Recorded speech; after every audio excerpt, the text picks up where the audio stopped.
अब हम लोग पढ़ते हैं क्यूरी का नियम जो चुंबकत्व से रिलेटेड है। तो देखिए, क्यूरी के नियमानुसार अनुचुंबकीय पदार्थ की चुंबकन तीव्रता I चुंबकन क्षेत्र की तीव्रता H के अनुक्रमानुपाती व परमताप T के व्युत्क्रमानुपाती होती है। ये पहले हम लोग पढ़ चुके हैं।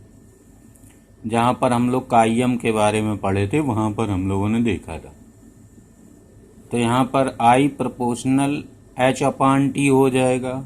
अगर यहाँ पर देखा जाए तो T एक्स्ट्रा में ये आ गया है। I प्रोपोर्शनल H तो वहाँ पढ़ा ही गया था। अब यहाँ पर जो वैज्ञानिक क्यूरी थे उन्होंने कांस्टेंट, इसको प्रोपोर्शनल हटा के कांस्टेंट C लगाया, जिसको कहा जाता है क्यूरी नियतांक। तो यहाँ पर जो C है एक नियतांक है जिसे क्यूरी नियतांक कहते हैं। तो ये क्यूरी नियम कहलाता है I बराबर C इंटू H/T।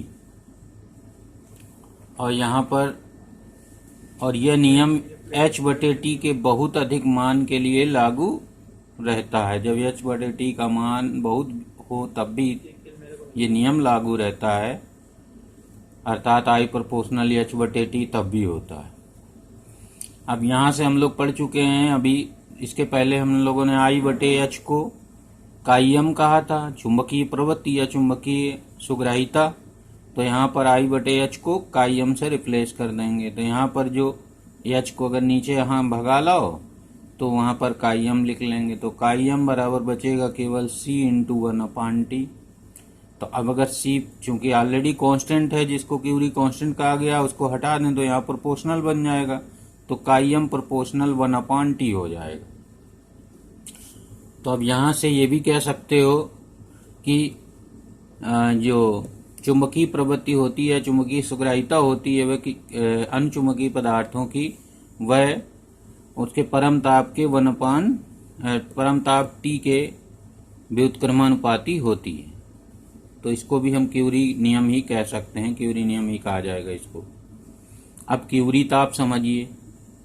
अब यहाँ से देखिए जरा, T अगर घटेगा तो कायम यानी चुंबकीय प्रवृत्ति पदार्थ की बढ़ेगी, वो और अच्छे से चुंबकित होता चला जाएगा। तो जब अधिक चुंबकित हो जाएगा अनुचुंबकीय पदार्थ तो उसको फिर हम लोग लौह चुंबकीय पदार्थ कहने लगेंगे। तो यहीं से क्यूरी ताप की एक परिभाषा है कि वह ताप जिसके नीचे पदार्थ लौह चुंबकत्व का गुण प्रदर्शित करता है। जब टेम्परेचर कम होता है तो वह अनुचुंबकत्व की जगह वह लौह चुंबकत्व का गुण प्रदर्शित करता है, और एक निश्चित टेम्परेचर के बाद वह अनुचुंबकत्व का गुण प्रदर्शित करने लगता है, यानी अनुचुंबकीय पदार्थ बन जाता है। तो उसका क्यूरी ताप कहते हैं। तो यही डेफिनेशन बन गई। वह ताप जिसके नीचे पदार्थ लौह चुंबकत्व का गुण प्रदर्शित करता है तथा जिसके ऊपर अनुचुंबकत्व का गुण प्रदर्शित करता है, क्यूरी ताप कहलाता है। तो ये क्यूरी ताप की परिभाषा भी हो गई।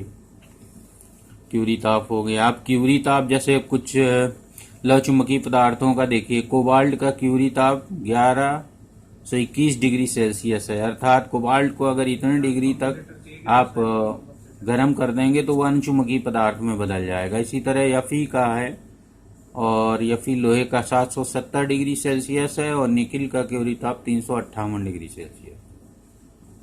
तो ये हो गया क्यूरी का नियम और क्यूरी ताप क्या होता है उसकी डेफिनेशन हो गई। और कुछ इन लौह चुंबकीय पदार्थों के कुछ क्यूरी ताप लिखे गए। अब हम लोग यहीं पर चुंबकत्व का परमाणुीय मॉडल पढ़ेंगे। इस चुंबकत्व के मॉडल के आधार पर हम लोग प्रतिचुंबकत्व और अनुचुंबकत्व की व्याख्या करेंगे। तो यहाँ से हम लोग चुंबकत्व का परमाणुीय मॉडल पढ़ लेते हैं।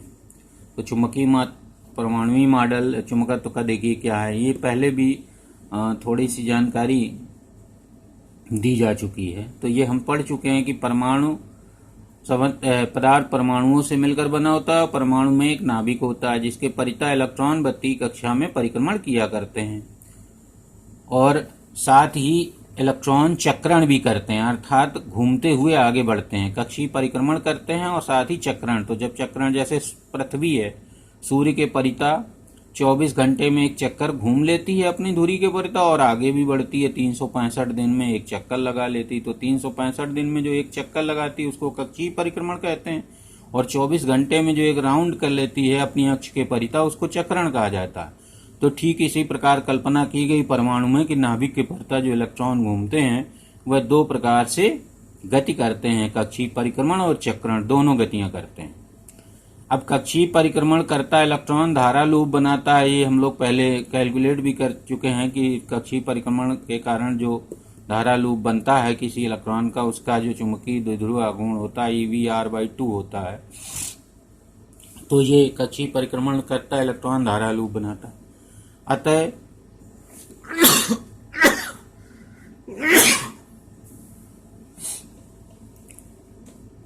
तो यहाँ पर अतः चुंबकीय द्विध्रुव बनाता है। इस प्रकार परमाणु में चुंबकीय आघूर्ण होता है। तो ये धारा लूप के कारण प्रत्येक परमाणु में चुंबकीय आघूर्ण होता है। अब इलेक्ट्रॉन के चक्रण से भी प्रयोगों द्वारा देखा गया कि चुंबकीय आघूर्ण उत्पन्न होता है, और यह भी देखा गया कि परमाणु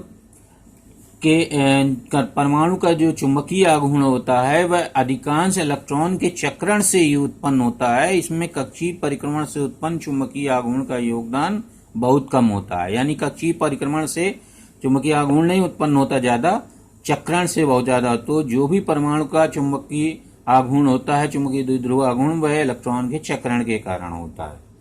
तो इस प्रकार चुंबकत्व के परमाणुीय मॉडल के अनुसार प्रत्येक परमाणु एक छोटा दंड चुंबक, जिसको चुंबकीय द्विध्रुव कहते हैं, वह होता है। तो याद रखना कि चुंबकत्व के परमाणुीय मॉडल के अनुसार पदार्थ का प्रत्येक परमाणु एक छोटा सा दंड चुंबक होता है या चुंबकीय द्विध्रुव होता है। तो यहाँ पर इन चुंबकीय द्विध्रुवों को, यानी प्रत्येक परमाणु जो है उनको जब हम लोग दंड चुंबक मान लेंगे तो उनको इस प्रकार से दिखाया गया है। यहाँ पर ये सब बने हुए हैं, ये परमाणु हैं और ये तीर लगा दिए गए हैं। चुंबकीय द्विध्रुव आघूर्ण नियम की डेफिनेशन है उनकी, डायरेक्शन है ये, और ये ऐसे दिखाया गया। ये इलेक्ट्रॉन की परमाणु में नाभिक के चारों ओर गति दिखाई गई है। तो ये आगे भी बढ़ रहा है और साथ में ये चक्रण के लिए ये डायरेक्शन बनाई गई है, यानी ऐसे चल भी रहा है। तो ये जैसे है, तो ये इधर एंटी क्लॉकवाइज घूमने में लगा है, ये क्लॉकवाइज घूमने में लगा है।